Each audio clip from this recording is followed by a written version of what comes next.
Fala pessoal, tudo bem? Começa agora o primeiro Radar da Saúde de 2023.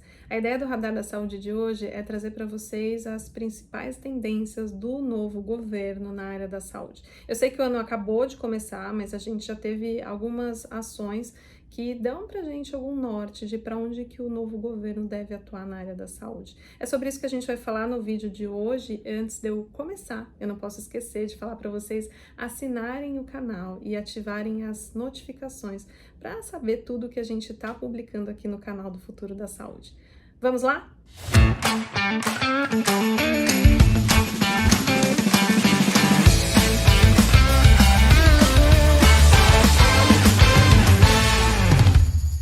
Bom, como eu disse, o ano acabou de começar, ele não começou calmo e também não começou calmo para a saúde. A gente já teve a primeira entrevista coletiva da nova ministra Anísia Trindade, em que ela trouxe quais vão ser as pautas estratégicas da saúde para os primeiros 100 dias de governo. A ministra, ela trouxe questões que no fim a gente já está um pouco familiarizado, porque são questões que foram tratadas à exaustão pela equipe de transição no final do ano passado. Então ela falou sobre saúde indígena, ela falou sobre mais médicos, ela falou sobre a retomada da cobertura vacinal, inclusive com campanhas, e ela falou também da farmácia popular, entre outros tópicos. A questão da vacinação provavelmente vai ser a primeira grande ação do Ministério, uma campanha que deve começar já em fevereiro e que deve contemplar inclusive as escolas. A ministra não entrou em grandes detalhes sobre isso, mas isso faz parte da estratégia do governo, dessa necessidade da gente retomar uma cobertura vacinal que está muito abaixo do que é esperado.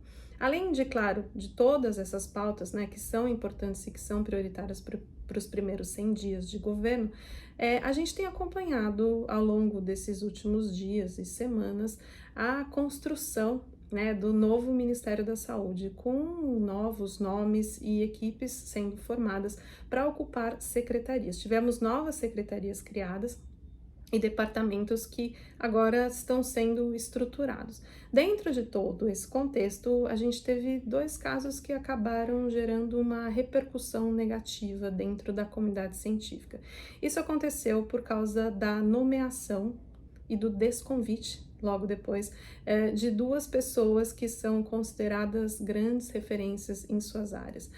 Primeiro aconteceu com o Fábio Mesquita, que foi convidado para ser o chefe do Departamento de Vigilância IST, AIDS e Hepatites Virais do Ministério da Saúde. Segundo a Folha, ele chegou a participar de reuniões dentro do Ministério, mas logo depois ele foi desconvidado e o Draulio Barreira foi anunciado como de fato sendo o novo chefe do departamento. Isso também aconteceu no caso do recém-criado Departamento de Imunizações com a Ana Goretti. A Ana Goretti também tinha sido divulgada como a chefe desse departamento, né, desse departamento de imunizações, mas segundo o Estadão, por causa de posts antigos a favor da Lava Jato, a Ana Goretti acabou sendo barrada pelo Planalto. E aí a gente já sabe que o novo nome que deve comandar o departamento de imunizações é o infectologista Éder Gatti. As grandes críticas que aconteceram em relação a isso partiram inclusive da comunidade científica,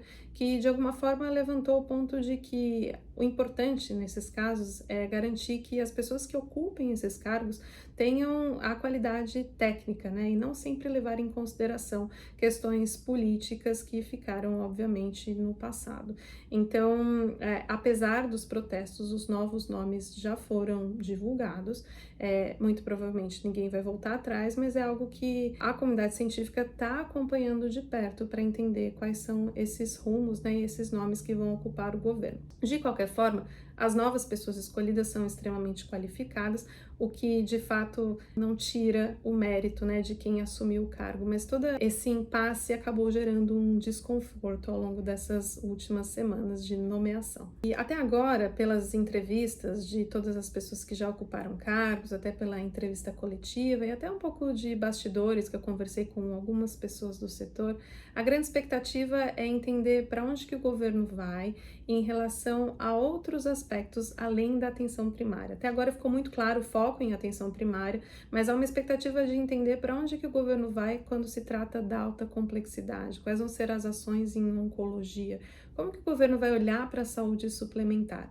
São sempre essas questões que estão permeando o setor da saúde e que a gente está acompanhando de perto para entender quais são os próximos passos. Ainda no sentido de mudanças e de notícias positivas, a gente teve uma mudança proposta pelo novo governo, que foi a criação da Secretaria de Saúde Digital, que vai ser comandada pela Ana Estela Haddad. Tanto a criação quanto o comando da Ana Estela Haddad foi extremamente bem recebido pelo setor da saúde. A grande questão é que ter uma secretaria voltada para a saúde digital significa que a gente vai ter um olhar específico para pautas importantes, podendo ganhar velocidade, né, na resolução dessas questões, escala para pensar nesse país que a gente tem de dimensões continentais e também pensar inclusive em parcerias, né, como que tudo isso vai funcionar e como que a saúde digital vai crescer no Brasil. Então, a criação dessa secretaria e essa nomeação foi extremamente bem recebida. A secretaria vai ter 3 departamentos, um departamento de saúde digital e inovação, o DataSUS e também o departamento de avaliação e disseminação de informações estratégicas. Ainda nem todos os nomes foram escolhidos, mas isso deve acontecer também ao longo das próximas semanas. De qualquer forma, a gente tem uma matéria bem completa trazendo quais são as repercussões e quais serão as pautas prioritárias pensando nessa Secretaria de Saúde Digital. A gente vai deixar o link aqui para vocês se vocês quiserem saber mais sobre esse assunto. E o último tópico, que a gente também tem uma grande matéria repercutindo sobre, é que no período de recesso a gente teve a sanção da lei de telemedicina.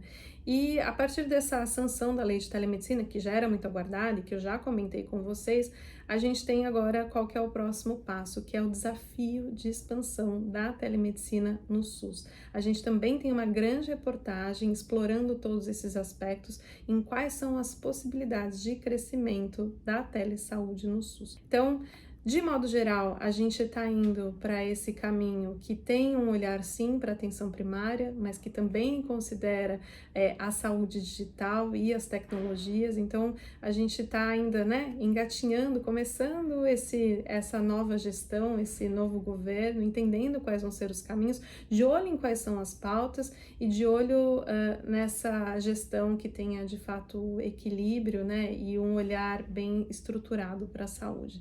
Eu encontro vocês no Radar da Saúde na semana que vem e na própria segunda-feira a gente já tem mais conteúdo aqui no canal. Então, se você ainda não assina, é só assinar para continuar recebendo as nossas atualizações.